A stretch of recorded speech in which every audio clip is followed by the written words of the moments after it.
Assalamualaikum warahmatullahi wabarakatuh.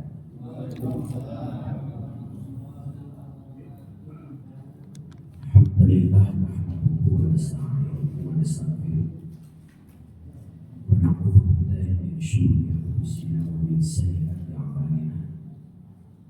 May yahdihillahu fala mudilla lahu wa may yudlil fala hadiya lahu. Amma ba'd. A'udzu billahi minasy syaithanir rajim. Bismillahirrahmanirrahim. Ya ayyuhalladzina amanu ittaqullaha wal tanzur ma qaddamat lakum wattaqullaha innallaha khabirun bima ta'malun. Pada kajian maghrib sampai isya ini kita bahas, karena maghrib sekarang adalah maghrib terakhir di tahun 1445 Hijriah, atau di bulan terakhir, yaitu bulan Dzulhijjah. Di dalam Al-Quran surah Al-Isra ayat 18, Allah Subhanahu wa Ta'ala menginformasikan kepada orang yang beriman, ya ayyuhalladzina amanu. Dalam tafsir itu, kalau ada seruan kepada orang yang beriman, berarti ada kebaikan yang harus cepat dilakukan, atau ada keburukan yang harus cepat ditinggalkan. Jadi ketika ada kalimat ya ayyuhalladzina amanu, berarti Allah memberi berita. Beritanya ada kebaikan yang harus cepat dilakukan, ada keburukan yang harus cepat ditinggalkan. Kalau dalam hadis, wa man syaa'a ilal jannati sara'a ilal khair. Barang siapa yang merindukan, rindu yang menggelisahkan, syauq itu rindu yang menggelisahkan, rindu untuk masuk ke surga, maka pasti orang tersebut akan cepat berbuat baik. Itu tafsirnya. Jadi kalau menunggu kebaikan, hoyong ke surga, lalu gelisah. Ada yang bersyukur, tapi berbuat baiknya ini berarti rindunya baru gelisah, belum menggelisahkan pikiran dan hati. Karena terhadap orang yang rindu yang menggelisahkan untuk masuk ke surga, tidak ada waktu untuk menunda-nunda kebaikan. Dia cepat berbuat baik. Itu tanda orang yang rindu ke surga. Tinggal introspeksi kita. Kalau berbuat baik, berarti rindunya baru digelisah.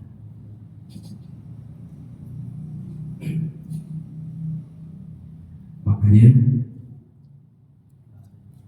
karena rindu kita kepada surga, maka cepat berbuat baik. Perbuatan baiknya harus mengantarkan takwa. Ittaqullah harus mengantarkan takwa. Perbuatan baik. Takwa itu apa? Tadi berkaitan dengan aman.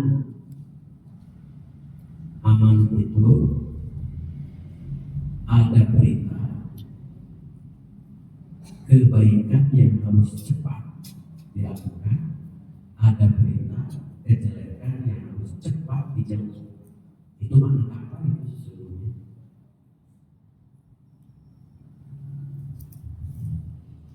Sehingga di akhir tahun ini, supaya kita kebaikannya itu menghantarkan kepada takwa, maka saat ada kebaikan jangan lebih. Lebih karena sinyalnya kurang. Jangan sampai sinyal kita kurang. Harus berapa giga itu kalau cepatnya? Berapa giga kalau kita beli kuota? Atau berapa giga kita harus beli untuk memasang orbit atau Indo? Apalagi kalau yang memasangnya yang memakai banyak. Maka dalam Al-Quran ayat lain 1 surah Al-Imran ayat 114 ada kalimat ayat di ujungnya itu wa yusari'una fil khairat, cepat berbuat baik. Ternyata cepat berbuat baik itu di ujung ayatnya ulaika minas sholihin, tanda orang yang soleh tidak goding ketika berbuat baik. Sinyalnya cepat. Jadi butuh kuatan. Kuatannya bukan hanya kuatan apa ya? Diri kita juga butuh kuatan supaya tidak loading. Kalau bapak sedang membuka HP loading, kadang-kadang jengkel. Kenapa saat berbuat baik loading tidak jengkel?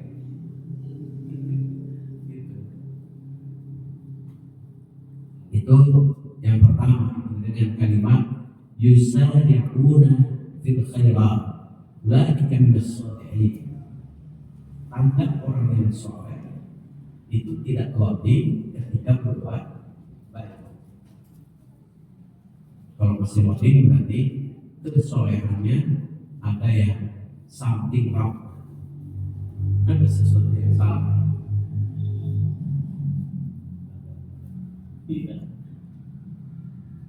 Yang kedua, di Quran surah Al-Baqarah juz kedua ayat kedua, ayat ketiga. Ayat kedua itu ayat pertamanya saya urus supaya, ayat kedua wakadzalika, kemudian ayat berikutnya An-Nahl lembar kedua juz kedua walikulli wijhatun huwa waliha fastabiqul khairat. Fastabiqul khairat itu diartikan ketika berbuat baik, orang yang dipanggil berarti fastabiq, paling depan. Dan kalau fastabiq itu sering diartikan berlomba-lomba. Kalau berlomba-lomba itu ingin paling depan, karena yang paling menang. Jadi kalau terakhir berarti kita mau kalah. Maka surah Al-Hasyr diawali dengan aman, berarti menunjukkan supaya imannya itu menghantarkan, menampakkan perbuatan baik paling cepat ketika berbuat baik, tidak lebih.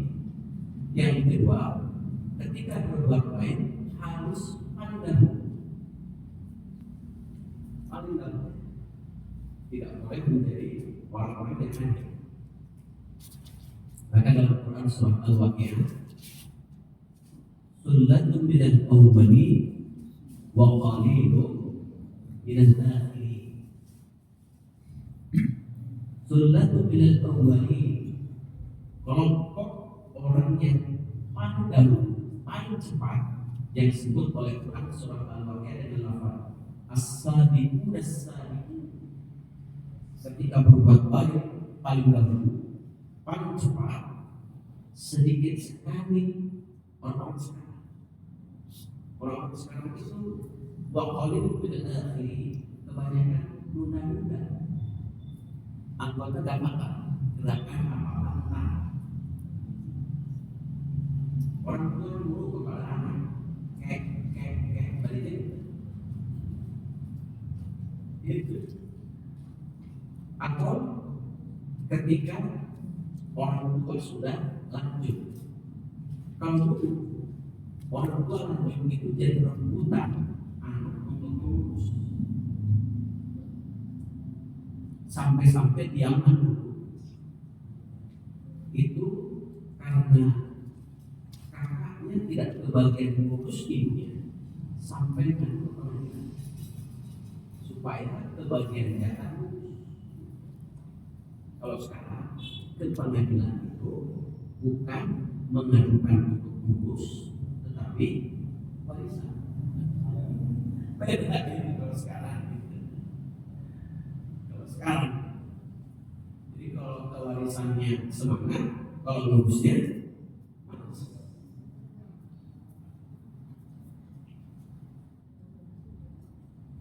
Tadi subuh saya ngaji di Antapani sekitar Takwa. Subuh, sholat subuh di sana. Sebelum subuh ketemu dengan orang tua sakit, dibawa oleh tren, dibawanya oleh tren itu ke mesin itu sudah sembuh. Bapak dari mana? Dari mana? Kesini kan ya kemana aja. Kalau istri bapak dibawa oleh anak, kalau bapak pelan. Jadi hidupnya dari mesin itu seperti sudah sembuh. Kasihan. Jadi anaknya hanya ngurus ibunya, bapaknya ngurus, sama-sama sembuh. Ibunya sembuh, bapaknya juga sembuh. Yang diurus oleh anaknya itu hanya ibu. Bapaknya ditahan di malam sampai malam. Untungnya anaknya ke masjid dari masjid oleh masjidnya juga bagus, jadi kalau ada yang kesulitan itu selalu dihikmah, selalu dilayan, dimakan segala macam, tidurnya di masjid untuk sementara. Kasihan sudah sentuh gede, makanya sering-sering bagi gaji supaya jelas itu.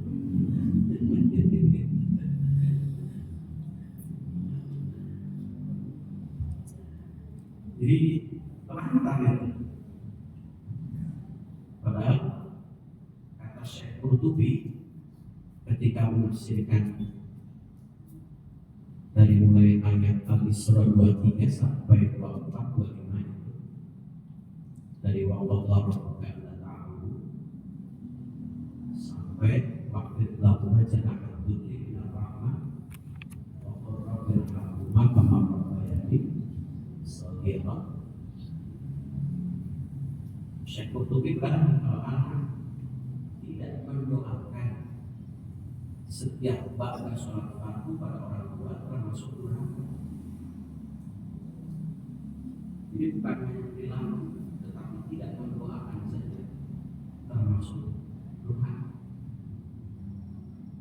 Makanya kita sebagai anak di depan orang tua kita, setelah orang tua kita tidak ada atau masih ada, kewajiban kita sebagai anak walaupun orang tua sudah wafat masih tetap punya kewajiban. Kalau dalam hadis di Riyadhus Shalihin itu ada 4 kewajiban anak, baik yang masih hidup maupun yang sudah wafat, selama anaknya masih hidup. Satu kewajibannya as-sholatu alaihi, kewajiban anak itu selalu mendoakan kedua orang tua. Kewajiban itu. Yang kedua, al-istighfar alaihi, memohonkan ampun untuk orang tua.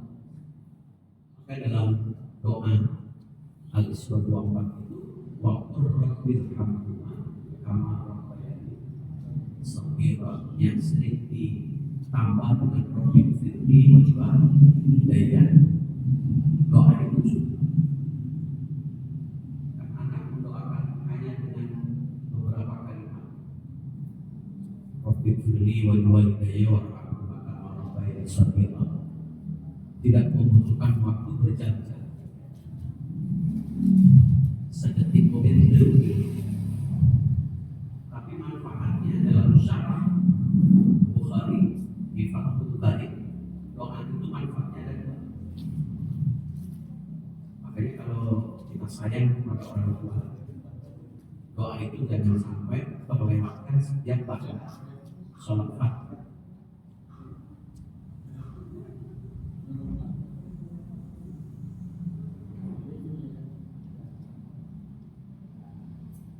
Jadi doa pendek tapi manfaatnya luar biasa. Fathul Bari syarah dari Bukhari. Apa manfaatnya? Satu, menghentikan azab kubur.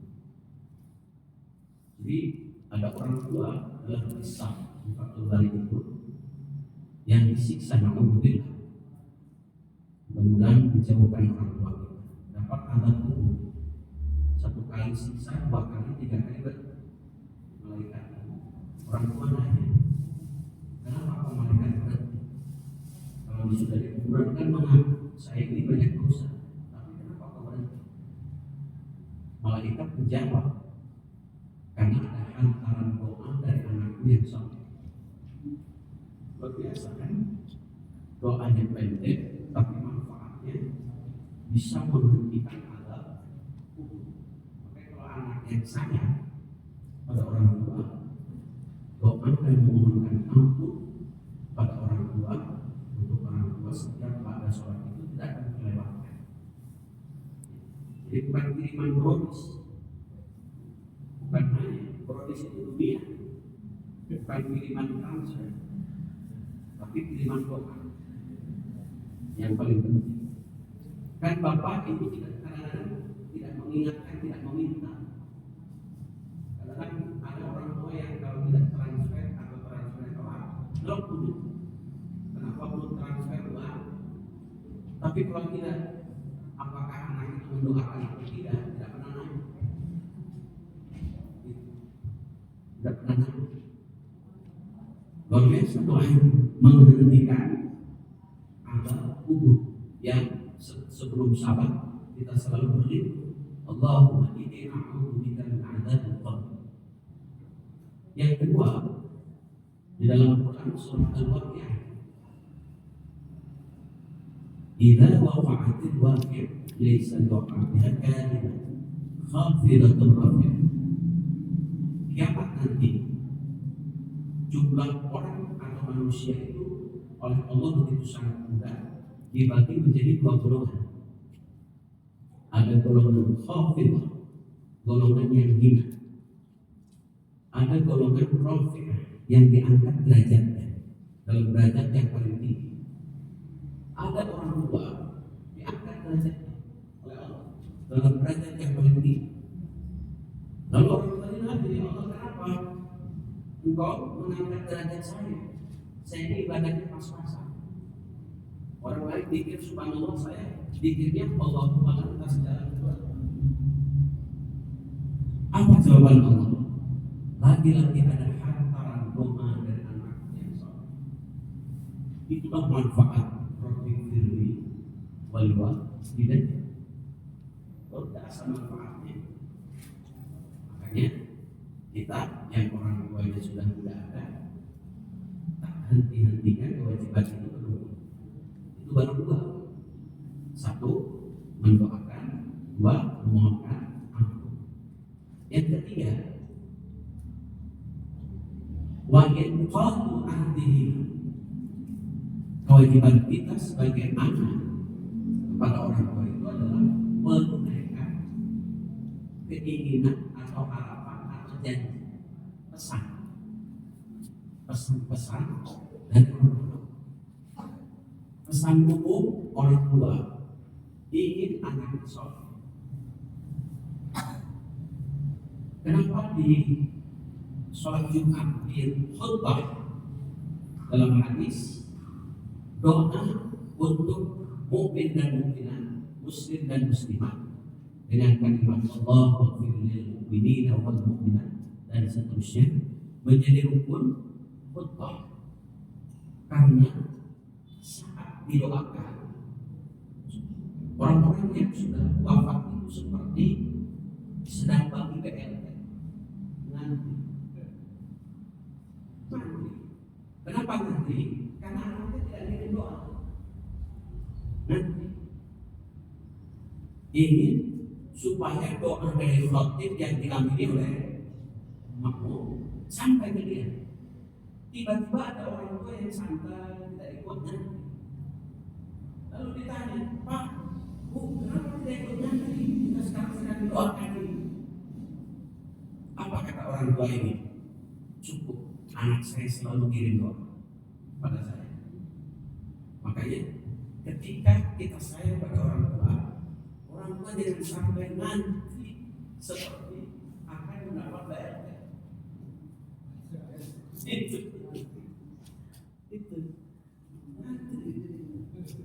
Itu doa yang firman itu luar biasa. Isyarah atau balik ketika menafsirkan kewajiban anak kepada orang tua, luar biasa, Masya Allah.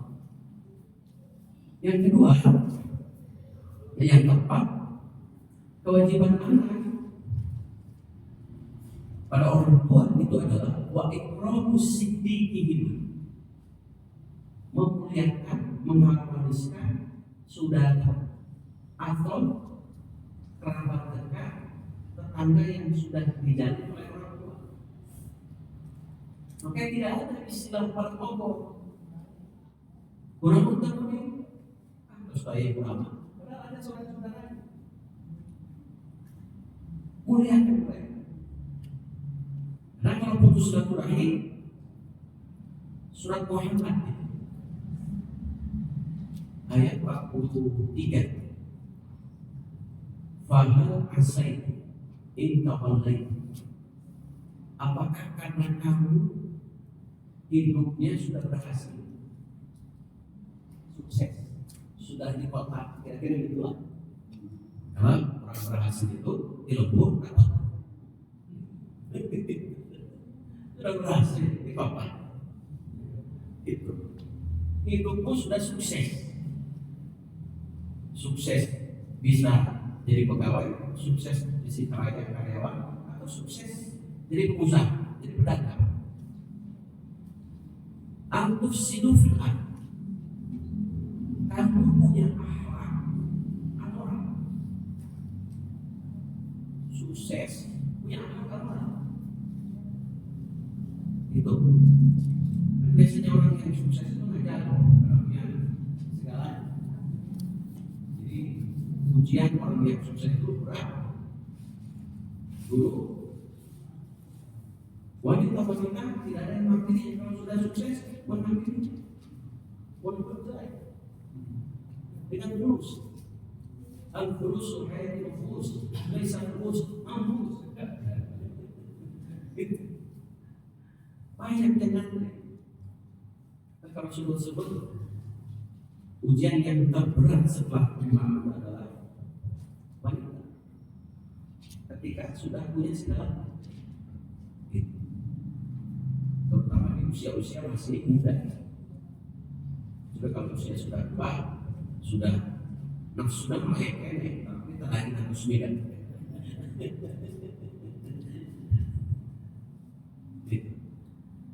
Karena punya sifat akhlaknya jelek, wadukat yang arham, sukses, tetapi membawanya bukan takwa. Tetapi apa? Akhlaknya jelek, akibatnya memutuskan tali selalu. Kalau Korea. Oh, Korea. Jawabannya Korea. Umum itu bisa dimana?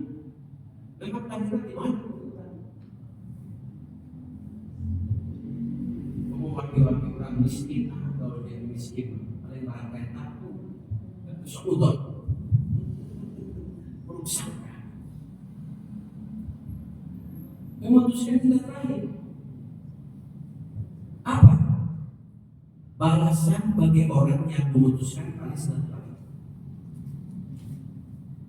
Wa akmal absar, Allah mengatakan matanya, padahal melihat, tapi pura-pura tidak melihat. Bahkan pura-pura saja tidak melihat di dunia ini, apalagi setelah diputarkan wasomma Allah dunia dipanggil, benar-benar pura-pura tidak.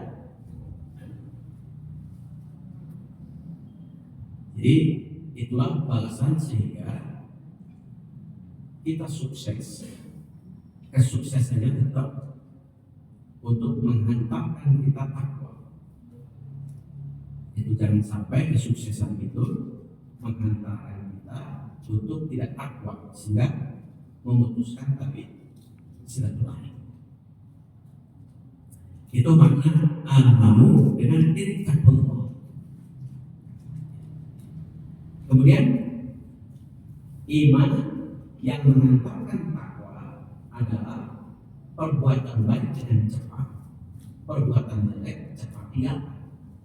Jadi sama-sama cepat, tapi cepat dilakukan, cepat ditinggalkan. Ulah jadi anggota jabatan, gerakan apa pantai.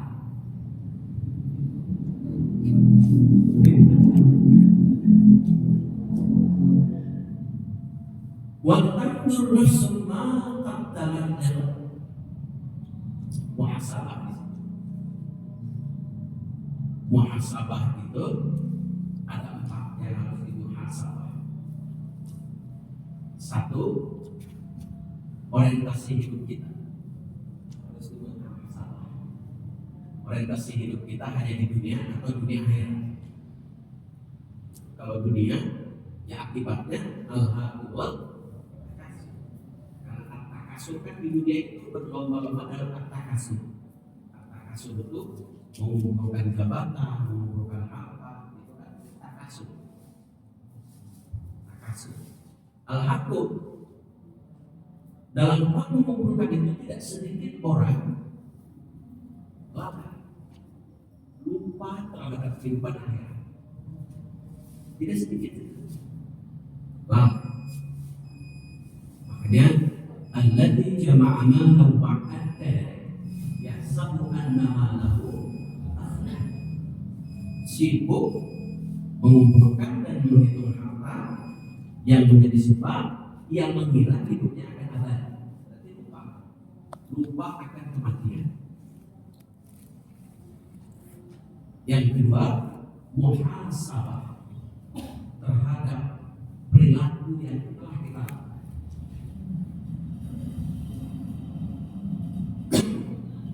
dalam hadis dari Hakim. Hadis ini sudah hampir geser. Maka yaumuhu khairan min amsi fa huwa rabi. Barang siapa yang menjadikan hari ini lebih baik daripada hari kemarin, maka berarti termasuk untung. Nah, ini yang harus kita gapai hasil muhasabahnya. Kira-kira hidup itu seperti sebuah film. Seperti film itu sebelum ditayangkan ditonton oleh banyak orang, maka film itu diedit dan disensor. Bapak Ibu juga suatu saat Allah akan tayangkan. Ada seorang dokter di Amerika, ditanya oleh mahasiswa, "Dok, kalau manusia mati, hidup pergi kemana?" Pertanyaannya menantang. Pergi kemana? Mati. Oleh dokter ini, karena ada pertanyaan itu, maka dia berusaha melakukan penelitian. Susah penelitian untuk mendapatkan 100 orang sebagai sampel. Susahnya kenapa? Yang ditelitinya orang yang sudah wafat 5 jam, 6 jam, 7 jam kemudian bukan. Ada nggak di jamaah istiqomah yang begitu? Kan susah. Ini dokter untuk susah tetap bersungguh-sungguh orang berat kan itu hebat. Beda dengan kita kami susah kan Korea. Jadi susah itu udah Korea. Beda dengan orang barat. Susah itu jadi tantangan. Itulah ya kenapa orang barat itu hasil penelitian yang hebat-hebat, karena memang susah itu tidak menjadikan max. Beda dengan kita. Lalu dapatlah 100 orang sampel. Lokasi carinya di mana itu? Sekomplek ini saja, Cipro, mungkin 1 atau 2 orang ada ya. Yang mati 6 jam, 7 jam kemudian hilang. Susah nyalinya. Ditanya setelah mati, kau kemana? Jawabannya dari 84 orang dari 100 orang itu, dan yang 16 orang jawabannya kata-katanya beda, tapi substansinya sama, berarti 100%. Saya keluar dari itu. Lalu setelah keluar kemana perginya? Dari penelitian itu, setelah keluar, saya melewati lorong-lorong kecil yang penuh dengan kegelapan. Setelah lewat kegelapan, saya menemukan terang benderang. Lalu ada pertanyaan dari dokter itu, setelah kau terang benderang, apa yang kau lihat? Lalu dari jawaban sampel itu yang saya lihat adalah, saya melihat perbuatan saya dari sejak lahir sampai wafat. Ternyata jawabannya itu digambarkan oleh Quran. Surah Al-Qiyamah. Dalam Quran surah Al-Qiyamah, yas'al ayyana yaumul qiyamah. Mereka dia bertanya tentang hari kiamat. Kemudian dijawab oleh Allah, fa idza balikal basar wa khasafa al-qamar wa jumi'a asy-syamsu wal qamar yaqulu al-insanu yawma idzin aina al-mafar. Hendak kemana kau pergi? Ila rabbika yawma idzin al-mustaqar. Kecuali menuju kepada Allah. Pada saat menuju kepada Allah, yaqulu al-insan yawma idzin bima qaddama wa akhar. Allah perlihatkan, tunjukkan perbuatan kita masa lalu dan masa yang akan datang. Balil insanu ala nafsihi basirah. Sehingga kita melihat itu, bahkan kita sendiri yang jadi saksi. Ternyata penelitian dokter yang orang barat ini mengatakan dokter itu masuk Islam. Hasil penelitian jawabannya walaupun bukan muslim, tetapi sesuai dengan jawabannya. Dia menghantarkan masuk Islam. Luar biasa. Masya Allah. Nah, sebelum ditampakkan dan ditayangkan di nanti, lihat Quran surah Al-Kahfi yang sering Bapak Ibu baca, ayat 49. Wa wudi'al kitab. Saat Allah melalui malaikat raqib dan atid menyerahkan buku catatan. Anggap wudi'al kitab itu adalah bagi rapot. Kalau istilah kita sama bagi rapot. Saat bagi rapot, di samping itu ada Rasulullah. Lalu kata Allah apa? Muhammad fatarul mujrimina. Kau lihat bagaimana reaksi orang yang nilai rapotnya penuh dengan angka merah, penuh dengan dosa. Lihat kamu Muhammad. Tuh. Suruh lihat Rasulullah. Reaksi orang yang angka rapotnya penuh dengan angka merah. Lalu dilihat oleh Rasulullah musfiqina mimma fi. Ketika saat bagi rapot penuh dengan rasa takut. Dulu itu saat bagi rapot angkatan kita jalan nilainya bener-bener hidup. Nilai apa kali mata kayak kasih nilai ayat bener. Ayat apa? Kurikulum mereka kudu naik sedayana. Bahwa nama ayat siapa dawak naik nilai teh bener zaman kita. Jadi kalau lihat rapot kita sekolah dulu senyum ternyata bahwa dalam matematik bayangan budak nanti bisa matematik gak apa anak itu. Beda dengan sekarang anak-anak cara kecil kecil itu.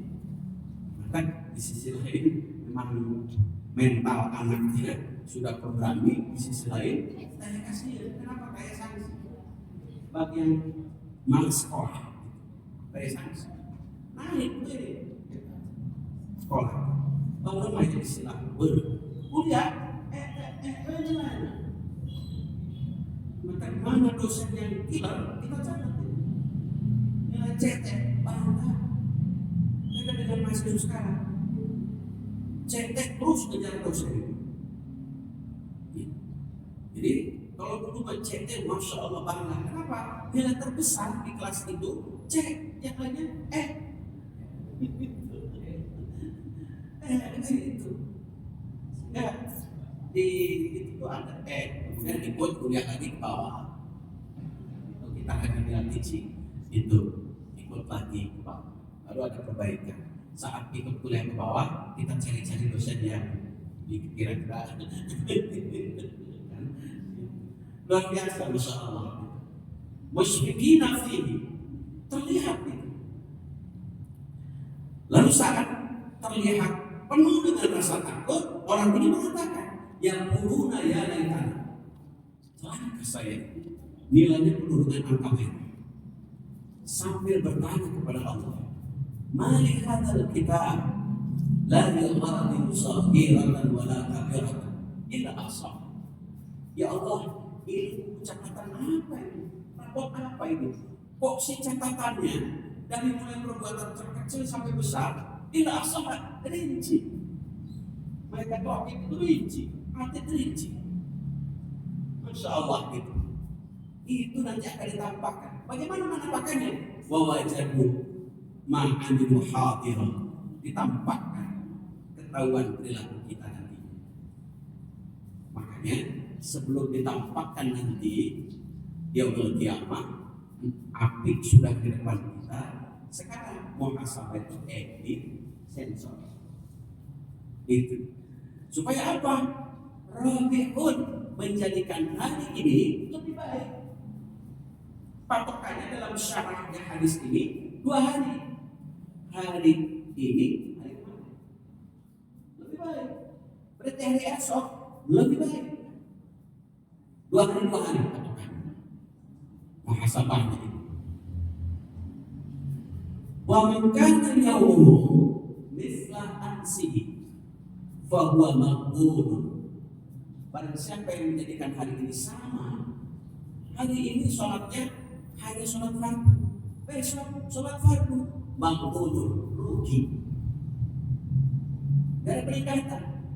1445 sama sholatnya dengan 1446 maqbulun rubah. Apalagi yang terakhir, wa man kana yawmuhu syarran min amsihi fa huwa mal'un. Barang siapa yang menjadikan hari ini lebih jelek dari hari kemarin, dilaknat oleh Allah. Maka hasil muhasabah itu hijrah.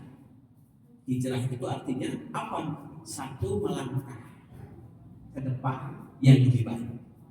Itu arti hijrah. Yang kedua, meninggalkan perbuatan jelek. Yang ketiga, berubah.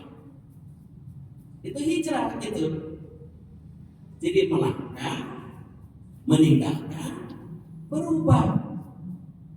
Itulah makna hijrah. Jadi dari muhasabah masuk ke hijrah. Atau yang terakhir yang tepat, hijrah itu berpindah. Itulah muhasabah, hijrah, kemudian baru membawanya ittaqullah. Itu tutup akhir itu. Saya kira itu maksudnya bisi olah. Mangga saya ingin taras cekap. Bagi cekap sakit dulu kahatur, mudah-mudahan tahu hari ini harus lebih baik daripada hari kemarin. Beruntung